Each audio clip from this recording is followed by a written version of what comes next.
안녕하세요. 빛날입니다. 네. 하루 동안 잘 지내셨습니까? 네. 기사가, 이 기사 많이 보셨을 겁니다, 아마. 10월 7일 날 기사인데요. 진중권 한 달 뒤 윤석열이 국민의힘 후보 될 것, 홍준표는 힘들다. 뭐 이런 기사 제목을 여러분들이 많이 보셨을 거라고 생각이 듭니다. 제가 오늘 이 기사, 헤드라인을 제가 오늘 썸네일로 걸었는데요. 과연 그럴까요? 그리고 아직도 홍준표 후보님의 대선 후보 적합도 여론조사 결과치를 두고 역선택이라는 둥, 그런 얘기를 하시는 분들이 계시는데요. 일단 여러분들께 영상을 2개를 소개를 해드리고 이야기를 이어나가 보도록 하겠습니다.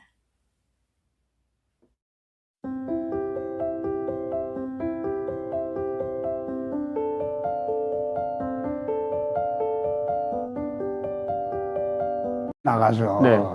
그런데 그걸 역선택 운운한데 며칠 전에 어젠가 여론조사에 민주당이 가장 상대하기 편한 후보가 윤석열이라고 나왔잖아요. 네.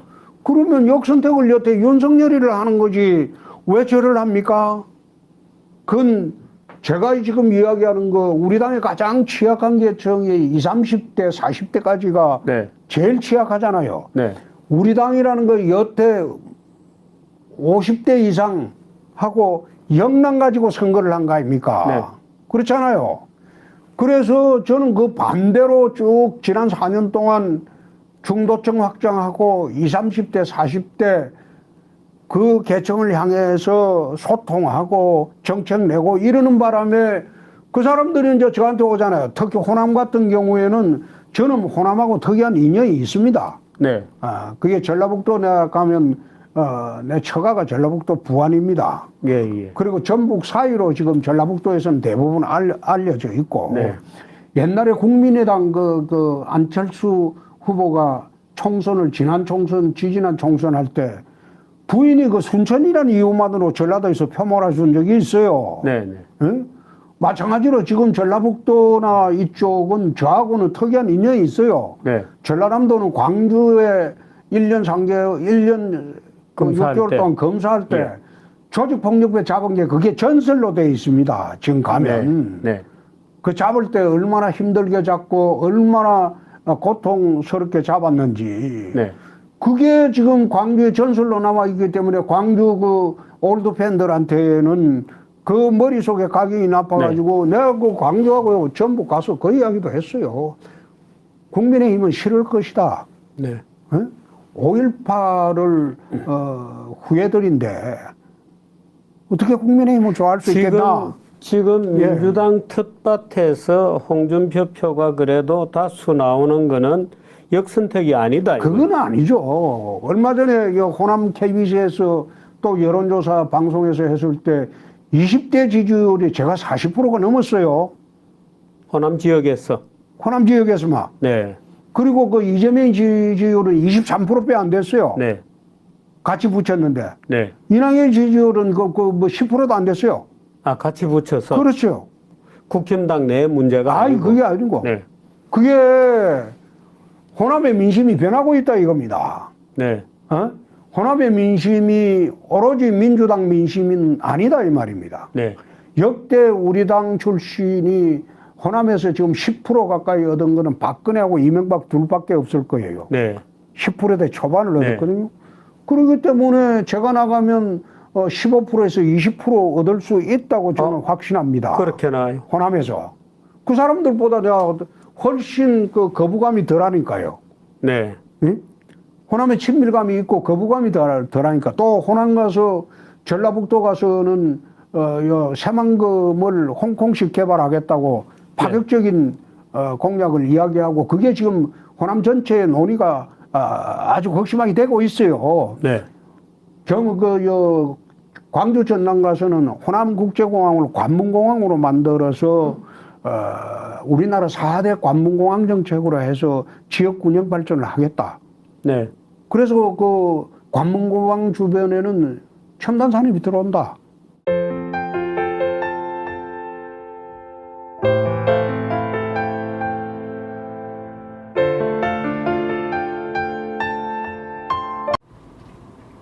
다시 한번 이야기해 볼까요? 네, 말씀하시죠. 예. 새만금 지역은 그렇습니다. 지금 이 상태로 나가게 되면 앞으로 50년간 개발을 해도 저게 제대로 되지가 않습니다. 매년 국가 예산을 찔끔찔끔 받아가지고 그 추진해 본들 그것이 개발이 완성되는 게 아닐 겁니다. 이미 물막이 공사가 끝나고 새만금 이야기가 나온 지가 지금 30년이 아마 넘었을 겁니다. 그런데 지금 현장에 가보면 제대로 부지 조성된 게 29%밖에 되지 않습니다.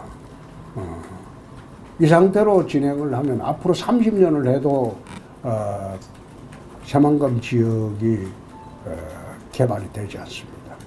그래서 새만금 지역의 개발 방식을 바꾸자.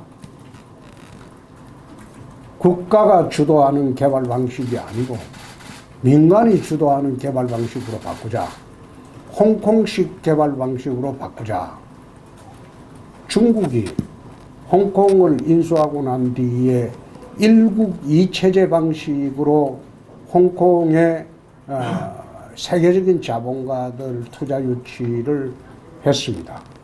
마찬가지로 새만금도 홍콩식으로 국방과 치안만 빼고는 대한민국의 법이 적용되지 않는 특구로 만들어서 투자 유치를 하고 거기에 들어오는 기업들은 대부분 10년 정도는 법인세를 면제하도록 하자.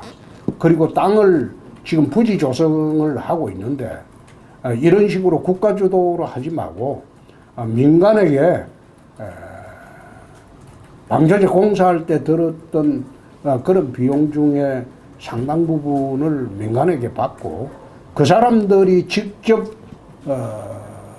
부지 조성을 하게 해서 그 민간에게 소유권을 넘겨주고 그리고 그걸 환매 조건부로 넘기는 겁니다. 그 민간이 다른데 이제 그 부지를 받아가지고 자기가 매립공사하고 다 했다고 하더라도 이걸 딴 데 팔 수가 없고 환매 조건부로 그건 반드시 또 국가에 되파는 그런 형식으로 해서 토지 투기를 막는 겁니다. 환매 조건부로 해서 거기에 자기가 부지를 만들어서 거기에 공장이나 회사를 설립을 하고 그리고 난 뒤에 경영을 할 수 있도록 그렇게 해서 개발 방식을 우선 바꾸자. 그리고 두 번째 거기에 의료와 교육과 그리고 문화시설을 수도권 수준으로 만들자. 우리가 아프면 거의 서울의 병원으로 다 올라갑니다. SRT나 KTX 타고. 그래서 그런 경우도 새만금에는 하지 말고 신도시를 만들자. 70만 명 규모의 신도시를 만들자. 전라북도의 핵심 도시로 키우자. 그리고 지역대학과 연계해서 산업 인력들은 지역대학에서 공급하도록 하자. 그렇게 되면 지방대학과 지역대학과 산학협동체제를 구축을 하게 되면 전라북도에서 있는 대학생들은 서울로 가지 않아도 일자리가 풍부해지도록 그런 식으로 만들자. 거기다가 교육제도도 거기는 특별히 적용하도록 하자. 한국에 법이 적용 안 되는 교육 방식으로 교육 제도도 거기서는만은 특별한 방식으로 하자. 그리고 거기에 전력 공급은 지금 태양광 그 사업은 상당히 그 위험한 사업입니다. 왜 위험한가 하면 태양광 패널이 그게 공해로서는 최악의 공해 물질입니다. 나중에 20년이 지나면 그 패널을 폐기를 해야 되는데 중국 같은 곳에서도 지금 태양광이 우리나라보다 먼저 발전이 됐고 중국의 태양광 패널들을 대부분 우리나라에서 수입을 해요. 발전 효율도 떨어집니다. 그런데 떨어지는데 그것을 20년 후에 태양광 패널을 폐기물 처리할 곳이 없어요. 지금 폐기물 처리하는 방식, 장소를 충북 청주건청강 거기서 연구를 하고 있다. 이런 보고를 아까 들었는데, 그게 참 답답한 게, 현재 태양광 패널이 가장 성행하는 중국에서도 폐기물 처리 방식이 지금 나오질 않고 있습니다. 그 독성 물질이 아주 강합니다. 제가 환경노동위원회에 있을 때부터 태양광의 가장 큰 문제가 그 패널을 나중에 폐기물을 처리할 때 그 독성 물질을 어떻게 처리하느냐, 그 문제가 가장 초미의 관심사였어요. 그 10년 전부터 그런 이야기가 나왔어요. 근데 지금 태양광 설치하고 있는 그 태양광만으로 과연 거기에 우리가 지금 구상하고 있는 게, 전라북도도 지금 구상하고 있는 게 70만 인구를 가진 그런 신도시를 구상하고 있습니다.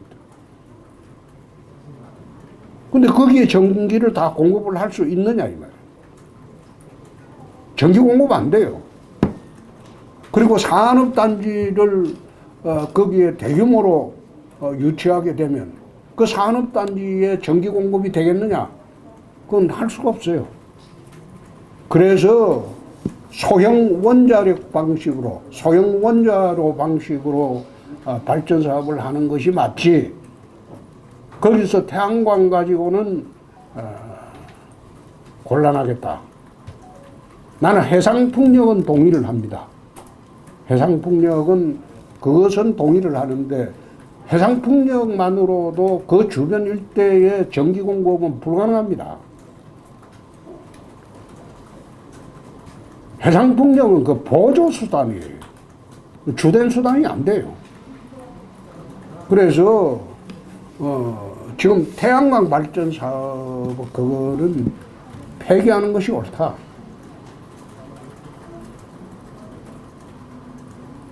그리고 인프라 구축은 정부에서 담당을 하고, 그 외에 모든 것은 민간 개발 방식으로 전환을 해가지고 홍콩식으로 특구를 만들어서, 중국 정부가 아까 홍콩을 인수하고 난 뒤에 중국 법이 적용 안 되는 그런 홍콩식으로 발전을 시켰거든요. 그 세계 자본을 홍콩에 유치 다 했죠. 홍콩을 환수받고 난 뒤에 그런 식으로 새만금을 개발해서 전라북도의 핵심 도시로 만드는 것이, 그리고 대한민국의 가장 어떤가는 그런 핵심 계획도시로 만드는 것이 나는 맞다는 생각입니다. 대통령이라는 것은 국민 전체를 보고 대통령을 하는 것이지, 일부 지역 국민을 보고 대통령 하는 것은 그건 아니거든요. 그래서 저는 뭐 오늘 전북 지역에 왔습니다만은 그 이야기도 내가 겸사겸사 좀 하려고 왔습니다. 당은 밉지만은 당은 싫겠죠. 여태 그래 왔으니까. 우리가 또 당이 그렇다고 해서 사람까지 싫어할 이유는 없지 않느냐.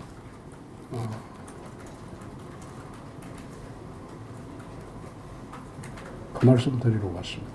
의원님, 새만금과 관련해서 한 가지 더 예. 이제 질문을 드리겠는데요. 네. 새만금을 뭐 전북의 희망 또 대한민국의 희망이라는 표현을 쓰면서 전북의 그 대표적인 이제 발전 대표 공약이라고 저는 이제 생각이 들거든요. 근데 이제 최근에 이제 언급하신 거 보면 이제 4대 관문 이야기 하시면서 그 공항 문제는 이제 네, 보안 예. 쪽에 좀 힘을 좀 실는 예. 말씀을 좀 하셨어요. 네, 그 뭐 질문하실 줄 알았어요. 네, 근데 이제 지금은 예, 군산 새만금의 국제공항 예, 관련해서 이제 설계 뭐 이런 예. 정책들이 이제 추진되고 있지 않습니까? 그 말씀은 이제 세계적 대한민국의 대표 이렇게 하면 공항의 필요성도 굉장히 중요할 것 같은데 이건 좀 모순적인 부분이 좀 그 모순적인 부분이 아니고 호남 전체의 구도로 봐야 될 겁니다. 지금 사실 그 우리나라 공항의 구조를 보면 인천공항이 우리나라 수출 화물의 항공화물로 수출하는 게 98.2%입니다. 모든 수출 항공화물 첨단 산업은 인천공항을 통해서 수출을 합니다. 그렇게 하다 보니까 첨단 산업과 앞으로 전개될 4차 산업의 대부분은 수도권 이하로 내려오질 않습니다. 물류 때문에.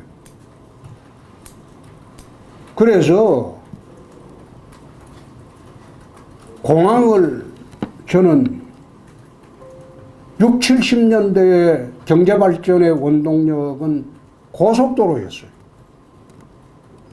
여러분들 자세히 한번 돌아보십시오. 그런데 21세기의 경제발전의 원동력은 하늘길입니다. 하늘길을 열어야 돼요.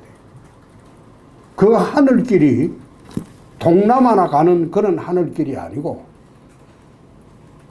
세계로 바로 나갈 수 있는 장거리 직항로를 다 개설이 되는 그런 하늘길입니다. 장거리 직항로를 우선 만들려면 활주로가 3.8km 이상이 돼야 돼요. 지금 인천공항의 활주로가 4km짜리가 다시 만들고 있어요. 우리나라 여객의 대부분이 인천공항이고 화물의 대부분이 인천공항입니다. 그렇게 하다 보니까 수도권 집중 현상을 이걸 해소를 할 수가 없어요. 그래서 대한민국 전체 발전 구도로 보면 저는 4대 관문공항론을 이야기를 합니다. 인천공항에 집중된 여객과 그리고 화물을 전국 4대 관문공항으로 분산을 시켜야 된다. 호남은 무안국제공항이 있기 때문에 지금 활주로가 2,800m인데 400m 더 넓힌다고 이야기를 합니다. 그것 가지고는 부족합니다. 3,800m 이상 활주로가 되어야 됩니다. 3,200m 활주로 가지고 장거리 유럽이나 미주 바로 뜰 수 있는 장거리 여객이나 그리고 항공화물을 싣는 그런 화물기가 뜰 수 있다고도 주장하지만은 안전하게 하려면 3.8km 이상이 돼야 됩니다. 무안국제공항을 호남의 대표공항으로 만들고 그리고 영남은 부울경 840만원 가덕도 신공항으로 가고 그리고 TK 그리고 충청 묶어가지고 한 1,000만원 대구 군위에 TK 신공항으로 가고 그리고 인천국제공항은 인천하고 서울 경기 이런의 사람들 그 강원도 일부 이렇게 사용하도록 하게 되면 대한민국의 지역 균형 발전이라는 것은 바로 그런 데서 나오는 거 아니냐. 그렇게 하게 되면 관문공항 주변으로 적어도 1시간 반, 2시간 내에 해당하는 그 지역은 첨단 산업 유치가 가능합니다. 첨단 산업들이 지방에 내려올 수 있는 모든 여건을 만들어 주는 겁니다. 그래서 새만금도 신공항을 만드는 게 과연 옳으냐? 그건 국가 전체적인 측면에서 시뮬레이션을 다시 해봐야 되겠죠. 그래서 네, 영상 잘 보셨습니까?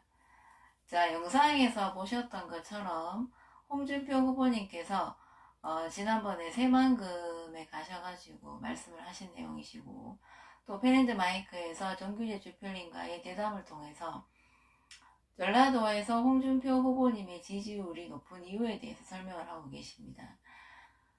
그리고 홍준표 후보님에 대해서 자꾸 홍준표 후보님의 대선 후보 적합도 여론조사 결과에 대해서 역선택이라는 얘기를 아직도 하시는 평론가분들이 계시는데요. 제가 그분들께 질문을 좀 드리고 싶은 것이, 홍준표 후보님의 현재 대선 후보 적합도 여론조사가 역선택이다.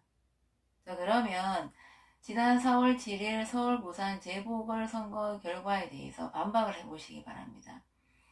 그때의 여론조사는 역선택 결과치가 있었습니다. 그래서 투표하기 전에 많은 분들이 걱정을 하셨는데요. 그러한 여론조사 결과가 4월 7일 재보궐선거 투표 결과치로 바로 이어졌습니다. 그 부분에 대해서 반박을 하셔야 될 겁니다. 그러나 반박하실 수 있는 분들이 없으실 거예요. 그리고 이런 질문을 던지는 분도 안 계십니다. 제가 여러 우파 유튜버들을 다 모니터링은 못 해봤지만 이 부분에 대해서 언급하신 분이 팬앤드 마이크 6시 뉴스 진행하시는 최재현 앵커님만 언급을 하신 걸로 압니다. 그 여론조사가 역선택이었는데 그 역선택의 여론조사가 투표 결과에 그대로 반영이 됐다고 그렇게 한번 언급을 해주셨고, 그 외에 뭐 평론가분들, 언론인들은 언급을 해주지 않으셨습니다. 그리고 뭐 배지 달고 계시다가 배지를 못 단 상황에서 종편에 나가셔가지고 평론하시는 정치인분들도 그 부분에 대해서는 입도 뻥끗 안 하시더라고요. 지난 2021년 4월 7일 서울 부산 재보궐 선거 때 사전 여론조사 결과치가 투표 결과에 그대로 반영이 됐습니다. 그때 역선택이 있었으므로 걱정을 하시고 우려하시는 분들이 많았지만 그 여론조사 결과치가 투표 결과에 다 반영이 됐어요. 그 부분에 대해서 반박을 해보시기 바랍니다. 저는 그런 질문을 좀 드리고 싶고요. 그리고 제가 지금 영상 촬영하는 날짜는 10월 7일입니다.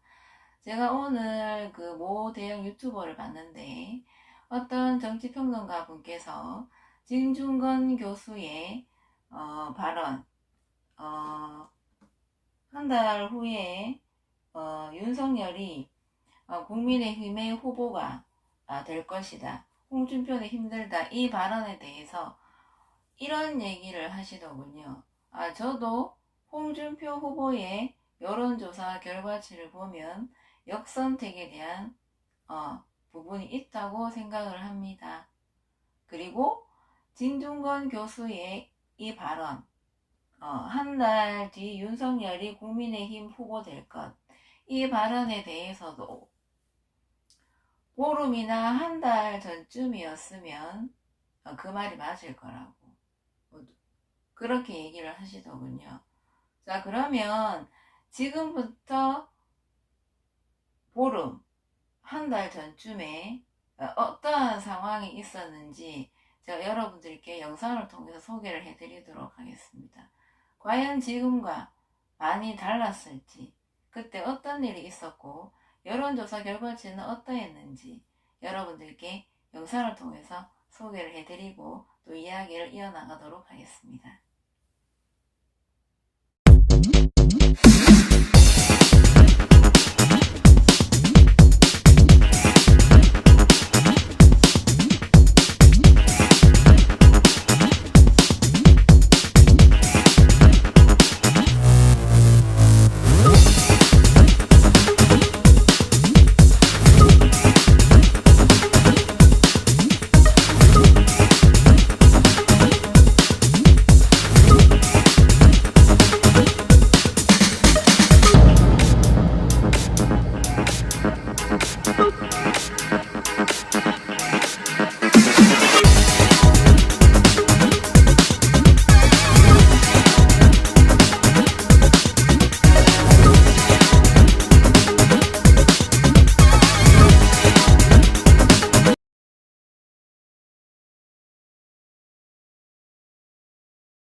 자, 영상 잘 보셨습니까?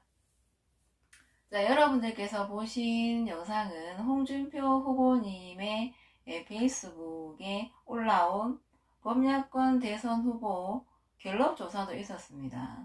범야권 대선 후보 여론조사 결과치를 여러분들께 소개를 해드렸고, 지금부터 보름 전 혹은 한 달 전쯤 되는 시기입니다. 예.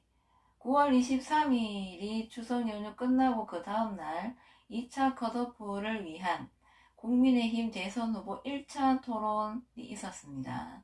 그래서 지금부터 보름 전 9월 22일까지 날짜를 끊어서 그 이전에 어떤 상황이 있었는지 여러분들께 보여드렸고, 또 홍준표 후보님과 윤석열이 구미에 박정희 전 대통령의 생가를 방문했을 때의 상황의 영상도 여러분들께 소개를 해드렸고, 그 비교 영상은 홍카콜라에 들어가시면 제가 출처를 다 밝혀드렸죠. 네, 보여드렸습니다. 어떻게 보셨습니까? 한 달 전쯤이나 보름 전쯤이었으면 진중권 교수의 말이 맞았을 거라고요. 그 말이 맞습니까, 여러분? 그 말이 맞나요? 아니죠. 제가 여러분들께 드리고 싶은 말씀은요, 이것이 대한민국 보수 우파의 평론인들의 평균 수준입니다, 여러분.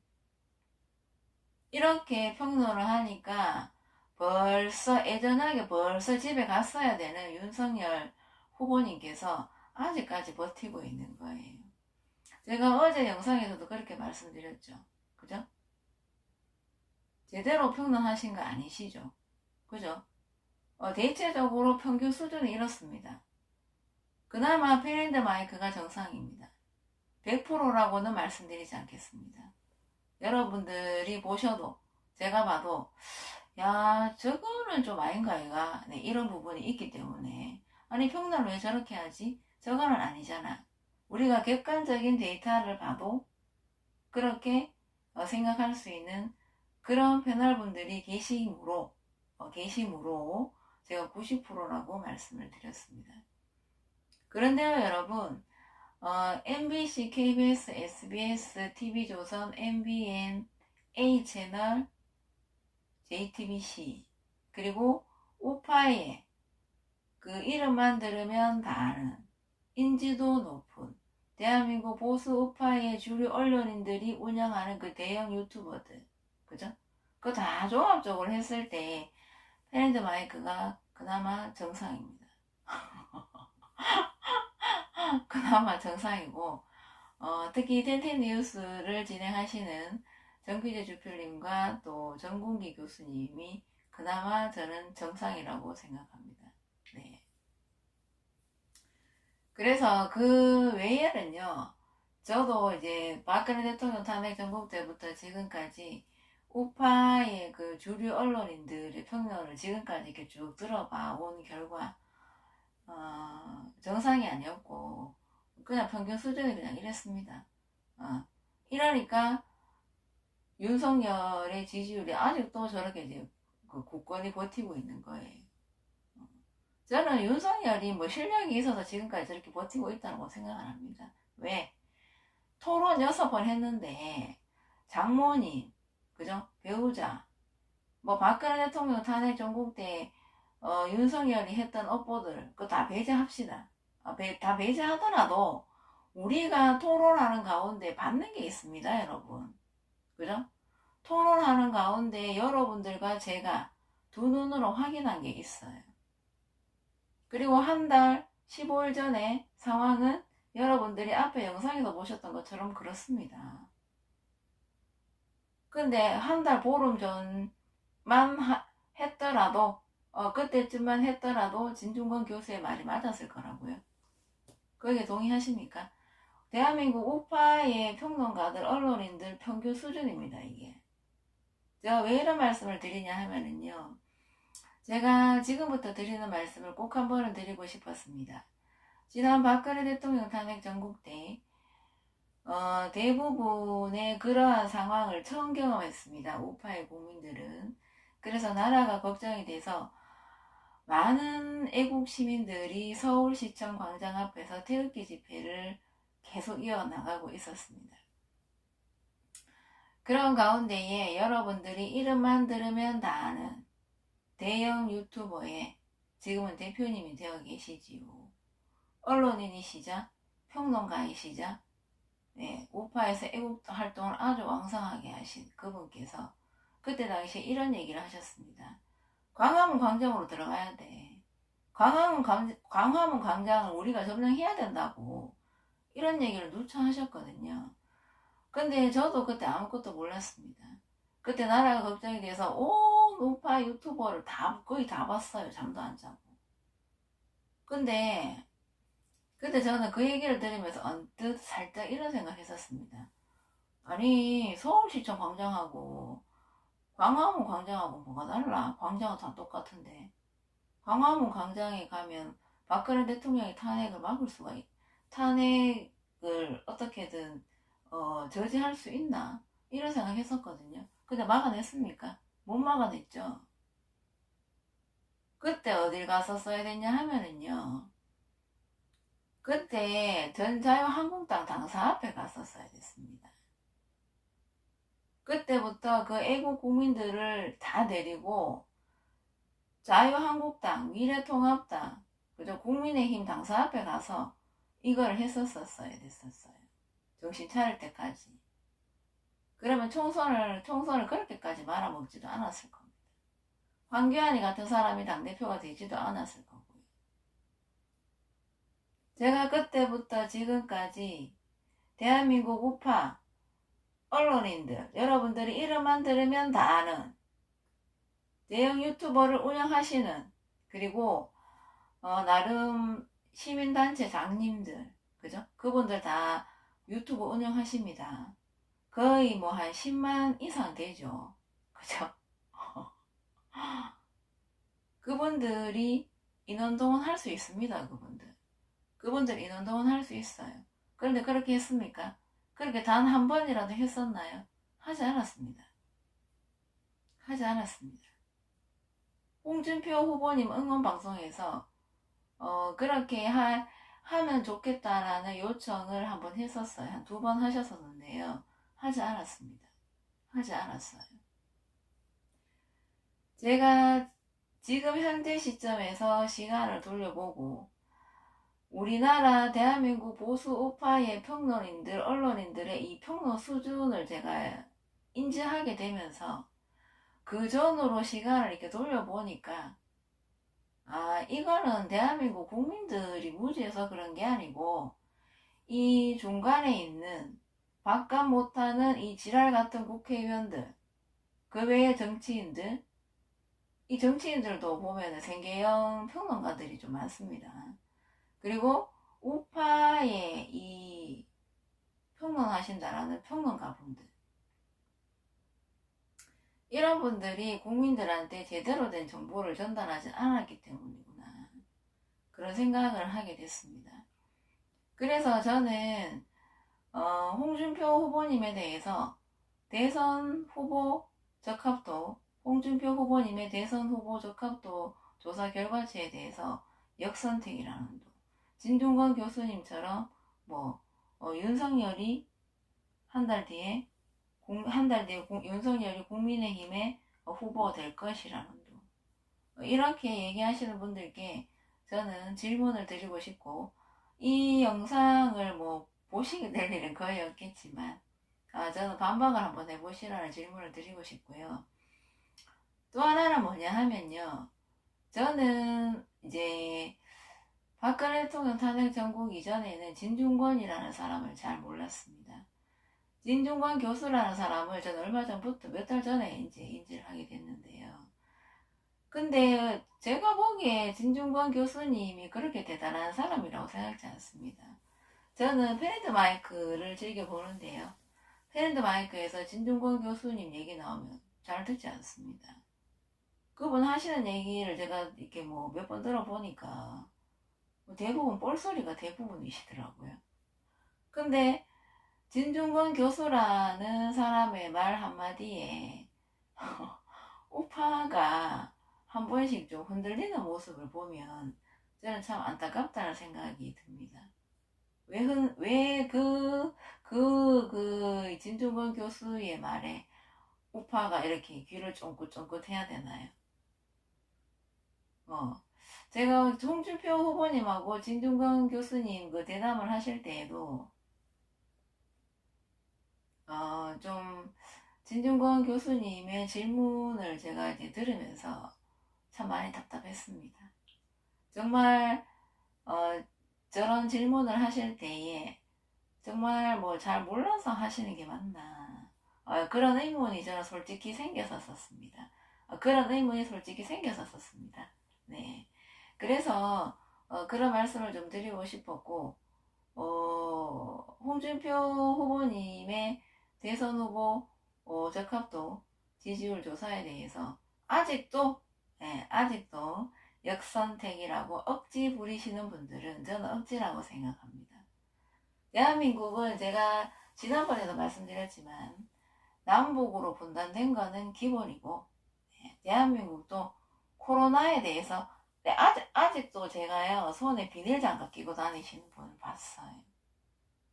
코로나 하나만 가지고도 국론이 상하자고 갈기갈기 찢어져 있습니다. 이거 봉합 안 하실 건가요? 지금 2030, 40 세대들 자영업 하시는 분들 먹고 살기가 힘듭니다. 그러면 전라도 광주에 있는 2030 세대들, 그들은 버려야 됩니까? 포기해야 되나요? 네. 여러분들께서 앞에 홍준표 후보님께서 전라도에서 새만금 관련된 얘기를 하실 때에 홍준표 후보님의 표정이 기억하시죠? 그분이 거짓말 하시는 표정이셨습니까? 그분이 말만 하는 그런 표정이셨습니까? 아니죠, 여러분. 굉장히 진지하셨습니다. 그리고 굉장히 진정성 있으셨습니다. 그죠?